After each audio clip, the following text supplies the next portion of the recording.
జై శ్రీరామ్.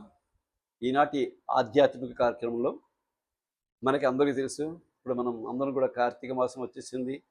మనం ఈ కార్తీక మాసంలో శివుడి యొక్క లీలల్లో చాలా కొన్ని ముఖ్యమైనవి, చాలామందికి తెలియనివి కూడా మనం తెలుసుకోవచ్చు.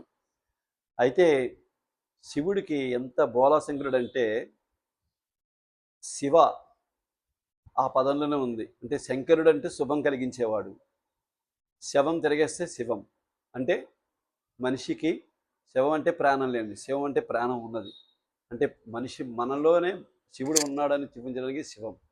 అయితే ఆ శివుడిని మనం చూడగలుగుతాం అంటే, మనలో భక్తిభావం ఎలా ఉండాలంటే, ఇప్పుడు ఎదురుకుండా మనిషి నా పక్కన ఎదురుకుండా కూర్చొని షూటింగ్ చేస్తున్నాడు, అతనిలో నేను శివుని చూడగలిగితే నేను చెప్పినంతసేపు కూడా పరమేశ్వరుని ఎదురుకుండా పెట్టుకు మాట్లాడినట్టే నా ఫీలింగ్ ఉంటుంది.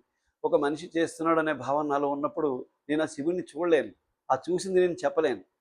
కాబట్టి తప్పనిసరిగా మనకి చెప్తున్నాం సేపు ఒక కీర్తన పాడుతున్నాం, ఒక మెసేజ్ చెప్తున్నాం అనుకోండి, ఒక శివుని ఊహించుకొని కృష్ణుని రాముని ఏదైనా చూడండి.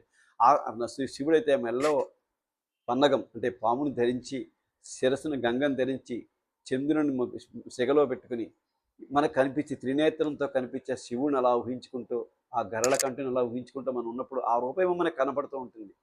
అలాగే మనం ఏ ప్రార్థన చేస్తున్నామో అండి, కార్తీక మాసంలో మనం హరిహరులు ఇద్దరిని కూడా, అంటే హరి విష్ణువు, హర అంటే శివుడు, ఇద్దరిని కూడా ఇద్దరిని పూజించుకున్నా కూడా ఈ ఈ 30 రోజులు కూడా మనకి మోక్షం వస్తుందన్నమాట.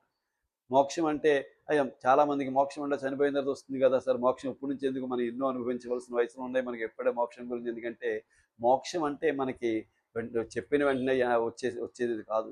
ఎంతో చేయగా చేయగా చేయగా చేయగా చేయగా.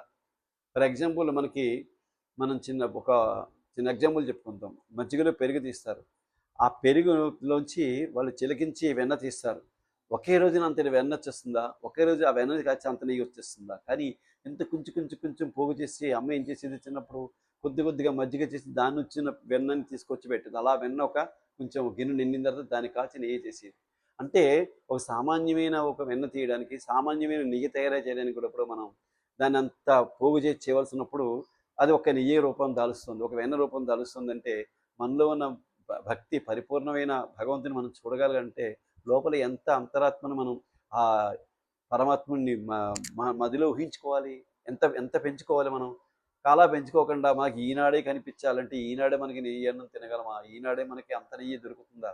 ఈనాడే మనం ఏదో అన్నప్రాసన నాడే ఆవకాయ అన్నం తిన్నట్టు అవుతుందా? అవ్వదు కదా. ఎంత వాళ్ళకి చిన్నప్పటి నుంచి భార్య నుంచి పాలు తాగిపించి, కొంచెం ఏదో వచ్చిన తర్వాత ఒక మెతుకు తినిపించి, తర్వాత ఎన్నో రకరకాలైన ఫుడ్లు, ఫ్రూట్స్ అవన్నీ అలవాటు చేసి తర్వాత మనం చేస్తాం. ఇప్పుడు సామాన్యుని మనిషికి మనం అలవాటు చేస్తున్నప్పుడు, ఒక మహాత్ముడిని, పరమాత్ముడిని అతన్ని చూడాలని మనోభావం ఉన్నప్పుడు మనలో పెంచుకుంటే కానీ రాదు, సడన్గా ఏది రాదు. కాబట్టి అటువంటి మోక్షం మనకు రావాలి అంటే మనం ఎంతో సాధన చేయగా చేయగా చేయగా అది తప్పనిసరిగా ప్రతి మనకు సాధ్యమవుతుంది. అది పరమేశ్వరుడు మనకి ఇవ్వగలుగుతాడు. అది కార్తీక మాసంలో ప్రతి వాళ్ళు కూడా చక్కగా ఎప్పుడు కుదిరితే అప్పుడు మన నామస్మరణ చేసుకుందాం, మంచి మాటలు మాట్లాడదాం, మంచి ఆలోచనతో ఉందాం. జై శ్రీరామ్.